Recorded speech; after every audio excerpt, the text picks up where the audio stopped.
So this is the bottom line. He said, as long as China is not scary of the bottom line as nuclear war, America won't win China.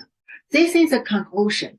I mean, this clearly shows that in CCP's thinking, according to Xi Jinping's thoughts, when the things get worse to the worst situation, that means Xi Jinping and CCP will be end.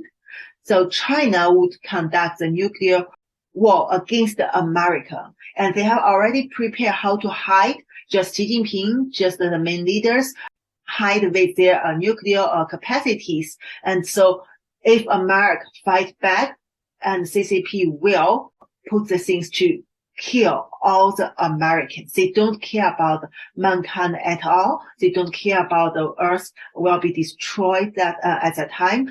And they want to kill all the Americans. Clearly, they mentioned 300 million enemies. So this is their bottom line. And based on this kind of bottom line, whatever they can gain is a benefit for them. That means as long as America realizes Xi Jinping is a psychopath and also CCP, PLA are the evilest organizations in the world and they have the capacity for the nuclear war. And if America cannot end all of them before they fight back, CCP always would have the opportunity to launch the nuclear war to kill all the Americans. I mean, this is really anti-humanism. This is really evil. And this is published openly in the mainstream media in China. However, how many Americans know CCP and Xi Jinping are so evil? Still now we say that in the DC, there are so many Americans still try to lobby for CCP. And also there are journalists write things to talk about, CCP is not that bad and we should discuss with them and we should not treat them as enemy. And also President Biden keep telling this is the competition. And also he won't negotiate with CCP, which I hope this is just a tactic for Biden administration, but also, we can't deny there is a chance that CCP has compromised the people in his administration or even himself. So in this case, we have to monitor how the American government respond to CCP, especially when their balloons, spy balloons, had already entered your territory and also spying on the very sensitive nuclear facilities in America across so many states. You definitely need to think about what kind of purpose these balloons, these unmanned aircrafts are conducting, and what kind of intelligence CCP already collected from US before, what they will get from US in the future. Why do they need to get this intelligence? What other purpose they are planning now? Yes, they dare to kill all the people in the world just because they can't win. So these are the crazy, mad people who have no any human thinking. Their bottom line thinking has already tell everything to you, but because of the culture difference and because American always ignore the CCP, that's why they can openly talk about this and they can openly talk about killing all the Americans, but no American even blame them for that. I mean, no American means people don't know that, right? This is ignored. Why? I mean, meanwhile, in US, when you talk about the Chinese spy balloon or the COVID originated from CCP's labs is a unrestricted bioweapon, CCP could use propaganda to blame you as an anti-Asian racist. This is so ridiculous. And this kind of tactics works because this is unrestricted tactics. And the bottom line thinking, you have to understand it, understand the real meaning. Based on this, it will help you to build the correct policy against the Chinese Communist Party and also your strategy. So now let's move to the next topic. Last week, there was a paper published on Voice of America or maybe another media.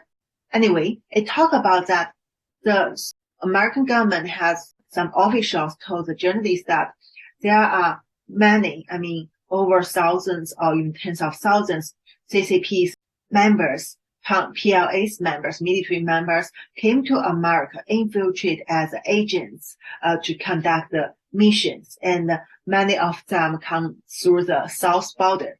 What I can say is, yes, there was also such information come to us through our sources in China. We heard that the plan could be reached to hundred or several hundred of thousands of People's Liberation Army members would through the border as planned to go to US. But we don't know whether this number is accurate. However, we do know that in the past several months, there are quite a lot, over tens of thousands, People's Liberation Army and CCP's agents have went through the south border to enter America. And what else we know is because there is a very extensive United Front network belong to CCP, which is a local network, and they involved almost all the field business in your daily life, like, for example, attorneys, real estate, and also other restaurants, and including the other business, and plus the universities under the direction of CCP to conduct the pro-CCP activities. So that's why when this kind of immigrants came to the United States through the south border, most probably they would get support from this massive United Front network to get identities, to get asylum, and or even other kind of visa to support them stay in U.S. legally, and they would get also financial support and network support for them to conduct their task. And also, we don't know what exact mission they have. What we know is that, for example, the bottom line thinking, right? So that means when they came to the United States, and if CCP won, if Xi Jinping won, they can do anything to violate the law, to kill and injure the people to achieve their goal. Because for them, this kind of cost is nothing. They earn the things they want. For example, they can create the chaos in the United States to further induce the division.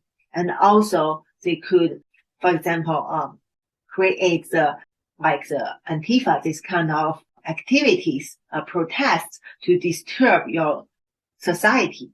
And also they could bring the, as you know, bring the drugs, fentanyl, and to poison, to harm the Americans. And they could also purchase the farmland to surveillance through the land they purchased to conduct this kind of spying activities near your military facilities, and or even using the land they purchased to do more things. For example, to understand the soil, understand the environment for the further development of weapons. All other things they can do, just we don't know what exactly they would do. However, the multi-source from us and from others have already shown something in common, that CCP planned to make America into a messed up situation, and they have already started that. So we can't say for sure the recent chemical hazard materials leakage due to the derailments done by CCP. We can't 100% tell you that because we of course need more evidence during the investigation.